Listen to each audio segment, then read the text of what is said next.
UGM mengikuti dengan baik perkembangan di masyarakat. Universitas Gadjah Mada akhirnya merespon polemik ijazah Joko Widodo.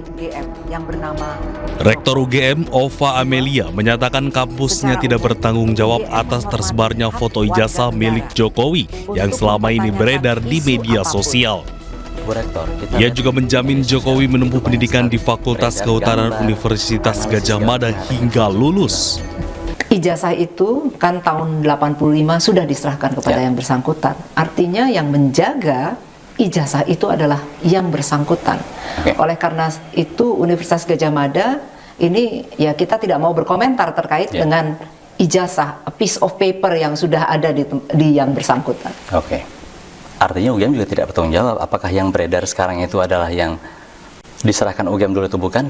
Bukan, kita tidak bertanggung jawab untuk itu. Tadi seperti yang disampaikan oleh Bu WR misalnya tentang ijazah. Ijazah itu juga merupakan dokumen pribadi.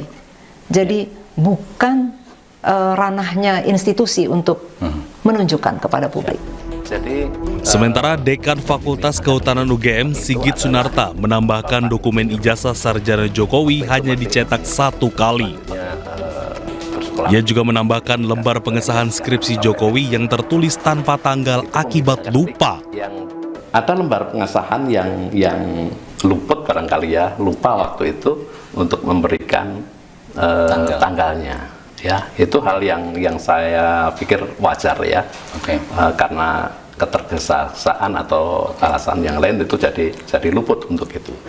Respon pihak UGM menjadi sorotan pasca kasus tudingan ijazah palsu Jokowi yang hingga kini masih bergulir. Tim Liputan iNews melaporkan.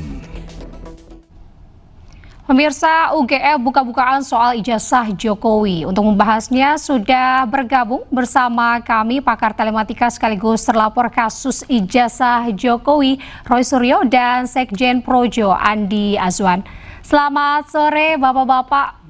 Yo, selamat sore Mbak. Selamat sore juga pemirsa yang saja berada. Mungkin saya akan klarifikasi Mbak, bukan Sekjen Projo, PLT, Ketua Umum. Oke, baik PLT. Siapa tahu akan diangkat di Sekjen UGM. Baik. Saya ke Mas Roy Suryo dulu ya. Ya. Mas Roy Suryo, gimana nih Anda menyikapi kasus ataupun tanggapan dari pihak UGM yang baru-baru ini lagi ramai diperbincangkan yang telah merespon kasus ijazah ini? Ya. Terus terang selaku lulusan asli UGM saya S1 S2 di sana. Saya sangat menyayangkan dan sedih ya, kualitas dari sebuah pernyataan resmi Universitas Gadjah Mada itu hanya seperti ini.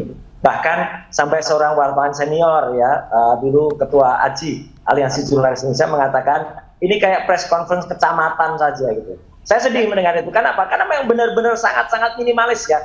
Satu, ini sudah sangat terlambat ya. Harusnya ini dikatakan dulu. Dan kemudian kontradiktif dengan apa yang dulu pernah disampaikan oleh Dekan Fakultas Kehutanan UGM sendiri yang ada di situ orangnya, yaitu Dr. Sigit Sunarta. Waktu itu Sigit Sunarta menunjukkan ijazahnya itu bagus ya, fotokopi ijazahnya Jokowi ditunjukkan juga dengan fotokopi ijazahnya almarhum Heri Mulyono. Lah kemarin tuh sama sekali nggak ada yang ditunjukkan satupun, hanya naratif saja. Jadi menurut saya ini sayang banget ya UGM membuat press conference, membuat seolah-olah kayak podcast kayak gini. Coba lihat Mbak, dan pemirsa iNews silahkan saksikan. Saya nggak perlu berkata Mbak.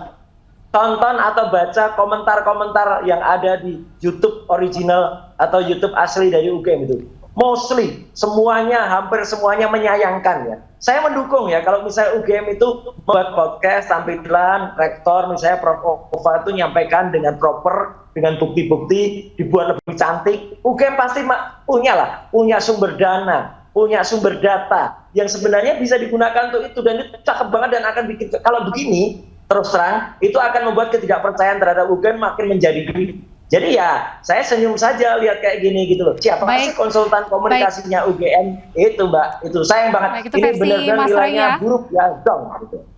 Baik.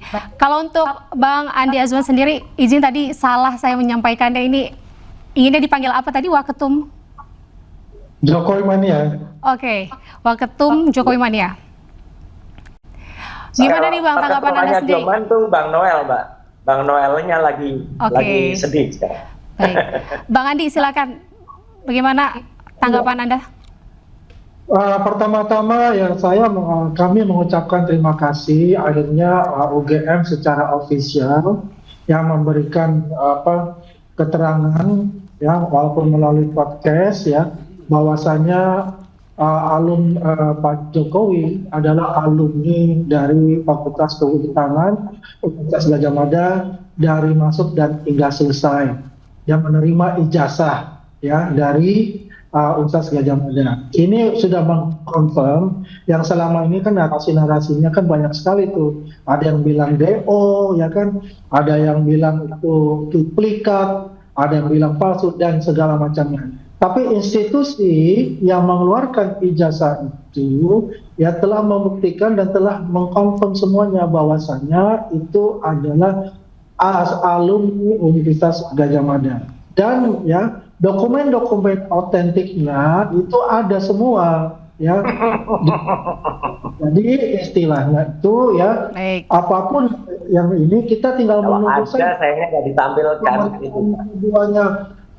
Bung Roy ini kan dengan kawan-kawan itu kan, dan inilah artinya yang menerbitkan ijazah itu telah secara terkonfirmasi asli ijazah dari Pak Jokowi. Begitu Mbak Dita. Baik, itu versi Bang Andi ya, meskipun versinya Mas Roy Suryo ini terlalu simple begitu ya untuk Mbak. Kalau simple nggak ada nilainya. Bang Andi ini juga nggak ada nilainya, Mbak. Karena tidak mewakili UGM, Mbak. Oleh namanya Bu Rektornya sendiri gitu loh. Dan di situ ada juga dekan, ada juga warek gitu kan. Itu kan sudah mengkonfirmasi semua. Artinya ini sudah benar-benar asli, bukan versi-versian ya Mbak. Nanti kalau bicara itunya kan di pengadilan lagi buktikannya. Bang Andi, ini ada, kalau saya tidak salah nih ya, ada terkait statementnya dari Wakil Rektor Bidang Pendidikan dan juga Pengajaran UGM, Wening Udasmoro, ini yang menyatakan bahwa sebenarnya simpelnya nih cara untuk membuktikan yang paling tepat alumni UGM atau tidak, ya tunjukkan saja begitu ijazahnya. Itu kan versi ini kan sebelum yang sekarang ini kan sudah masuknya, ini kan udah ke ranah politik, ke ranah-ranah yang lain gitu loh. Ya kan, kalau menunjukkan itu simpel dari awal-awal itu bisa ditunjukkan, tapi kan tata caranya kan berbeda. Karena mereka ini ingin meneliti ijazah itu, sebenarnya itu kan ranah pribadi gitu loh. Sampai kan muncul yang namanya ada buku putih itu kan dari ekses-ekses tersebut gitu loh. Ya jadi masalah ini kan sebetulnya mereka tidak berprasangka bahwasanya Pak Jokowi ini kan akan melaporkan kasus ini kan gitu. Enggak lah kalau itu. Terus gitu loh. Jadi yang kita sekarang sudah masuk penyidikan. Ya, Bang Roy dan teman-teman itu sudah diperiksa ya kan untuk pemeriksaan pertama. Dan kita melihat saja pemeriksaan kedua dan pemeriksaan yang berikutnya. Gak ada hubungan pemeriksaan ini, kita bahas itu ya Mas. Jelas itu adalah bahwasannya. Gimana nih kalau menurut Anda Mas Roy? Ya gini, yang pertama kembali ke topik, kita bahas UGM. Saya sebenarnya bisa saja nolak ya, tapi berhubung Pak Andi ini bestie saya, ya gitu, sahabat saya, maka saya biarkan beliau berargumentasi. Sebenarnya saya bisa aja nolak, Mbak. Karena apa? Karena ya beliau gak ada hubungan dengan UGM kan, gitu. Artinya gini, ini kritik saya ya terhadap misalnya iNews atau juga media yang lain. Tolong deh kalau diskusi gini, tampilkan juga wakil dari UGM gitu loh. Jadi clear kalau wakil dari UGM itu jelas gitu. Kasihan juga Pak Andi Aswan gitu. Ya kami sudah mencoba Mas Roy, namun masih terkendala koneksi jaringan. Nah itu, kalau saya wajib saya menyampaikan jawaban karena nama saya disebut Pak dalam podcast yang panjangnya 30 menit itu saya disebut di menit ke-31 lewat 7 menit itu ada nama saya. Jadi makanya saya jawab. Tapi sekali lagi gini lah. Ini akan makin menunjukkan masyarakat itu akan bisa menilai UGM sedemikian lemahnya, sedemikian tidak kemudian propernya dalam menyajikan data-data. Itu sayang banget dan itu mencampur adukan antara pengertian data publik dan data private. Karena itu ada dalam Undang-Undang Keterbukaan Informasi Publik nomor 14 tahun 2018 banget. Saya adalah perancangnya. Saya adalah termasuk orang yang menyusun naskah akademiknya. Salah besar pemahaman UGM. Dan lagi, Baik, jadi ada kurang puas ya Mas ya? Kurang gamblang gitu ya? Iya, dulu Pak Sigit Sunarta itu udah betul menunjukkan mana yang publik, mana yang privat. Nah ini Mabes Polri sebenarnya juga salah juga. Yang privat juga malah ditunjukkan nilai-nilai itu sebenarnya private tuh harusnya gitu. Tapi ya oke lah, sekarang kita lihat reaksi masyarakat saja. Dan saya sekali lagi menyayangkan, dan yang paling penting gini Pak. Dalam statement khusus rektor itu ada yang menarik Pak Andi Aswan juga ya. Di situ terlihat UGM mau buang badan. Jadi UGM mau menyatakan selepas tahun 85 tidak ada tanggung jawab UGM sama sekali. Itu dikuatkan lagi dalam podcast dengan pernyataan Prof. Pening. Contohnya Oxford gitu. Kalau sudah dicetak oleh Oxford itu nanti apalagi dah. Ini kelihatan nanti. Kayaknya UGM lagi menyiapkan strategi cuci tangan atau exit, Mbak. Itulah yang harus kita perhatikan. Oke, kita nanti bersama ya update-nya. Iya, betul Mbak. Terima kasih Bapak-Bapak, selamat sore, selamat beraktivitas kembali. Terima kasih. Salam sehat selalu. Sampai ketemu lagi. Terima kasih Mas Roy, Bang Andi. Ya.